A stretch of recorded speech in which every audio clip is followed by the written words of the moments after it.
नमस्कार मंडळी, राम राम. मी मयुरी तुमचा पुन्हा एकदा माझ्या नवीन ब्लॉगमध्ये स्वागत करत आहे. आज मी बनवत आहे एकदम tasty creamy mix fruit custard. खूप छान रेसिपी आहे, सिंपल रेसिपी आहे. लहानापासून तर मोठ्यापर्यंत सगळ्यांना आवडणारी रेसिपी आहे. तर स्किप न करता पूर्ण ब्लॉग पहा फ्रेंड्स. आवडला ब्लॉग तर लाईक करा, शेअर करा. चला मग मंडळी, मी रेसिपीला सुरुवात करत आहे. तर कस्टर्ड पावडरला मिक्स करण्यासाठी मी अर्धी वाटी दुधाचा वापर करत आहे. तर मी दूध एकदम थंड दूध घेतला आहे. कधीही पण पावडर मिक्स करण्यासाठी गरम दुधाचा वापर करायचा नाही, थंड दुधाचंच करायचं. तर 2 चम्मच कस्टर्ड पावडर छान मिक्स करून दुधामध्ये मी साईडला ठेवला आहे. तर आता मी दुधाला गॅसवरती ठेवला आहे उकळी येण्यासाठी. अर्धा लिटर दूध घेतला आहे मी कस्टर्ड बनवण्यासाठी. तर मी कस्टर्ड पावडर व्हॅनिला फ्लेवरचा घेतला आहे. तुम्हाला कोणतं फ्लेवर आवडतो तो तुम्ही टाकू शकता. तर दुधाला छान उकळी आली आहे. तर मी अर्धी वाटी साखर टाकत आहे. कोणाला गोड कमी जास्त आवडतो त्याप्रमाणे तुम्ही साखर कमी जास्त करू शकता. छान मी पूर्ण साखरला आता दुधामध्ये मिक्स करून घेत आहे. दुधाला छान उकळी आली आहे.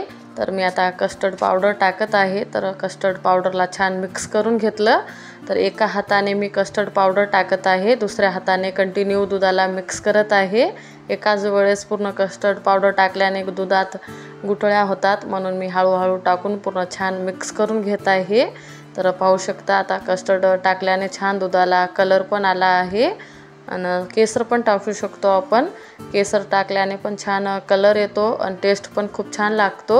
माझ्याकडे केसर न होता म्हणून मी स्किप केला. तुमच्याकडे असलं तर तुम्ही टाकू शकता.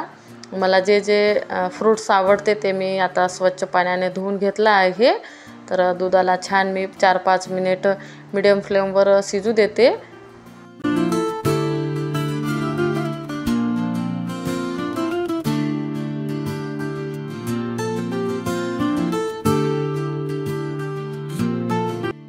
पूर्ण फ्रूट्स मी पाण्याने छान स्वच्छ धुवून घेतला आहे. तर आता पूर्ण फ्रूट्स मी बारीक कट करून घेत आहे. आणि दूध पण आता मी बंद केलं आहे. कस्टर्ड झाला आहे आपला, थंड होण्यासाठी मी ठेवला आहे. तोपर्यंत मी पूर्ण फ्रूट्स बारीक कट करून घेते.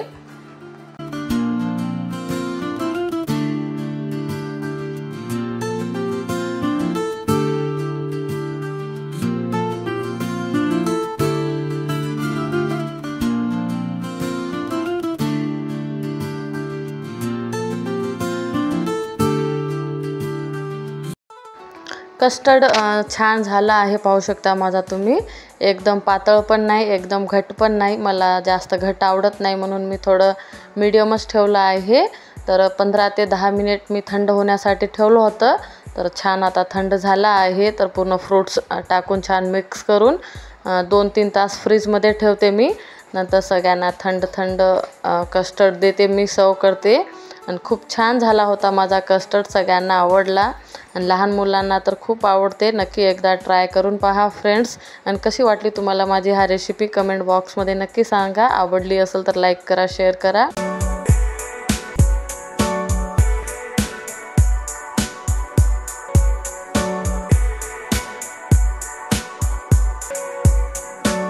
दोन 3 तास मी फ्रीजमध्ये ठेवलं होतं. तर पाहू शकता तुम्ही एकदम परफेक्ट फ्रूट कस्टर्ड झाला आहे आपलं. तर मी आता टेस्ट करते कसं आहे काय नाही. तर खूप छान झाला होता कस्टर्ड. तुम्ही पण नक्की ट्राय करून पहा फ्रेंड्स. तर चला मग मंडळी, मी व्लॉगला इथेच एंड करत आहे. कसं वाटलं तुम्हाला माझा हा व्लॉग कमेंट बॉक्समध्ये नक्की सांगा. नवीन कोणी पाहत असेल तर चॅनलला सबस्क्राईब करा. बाय.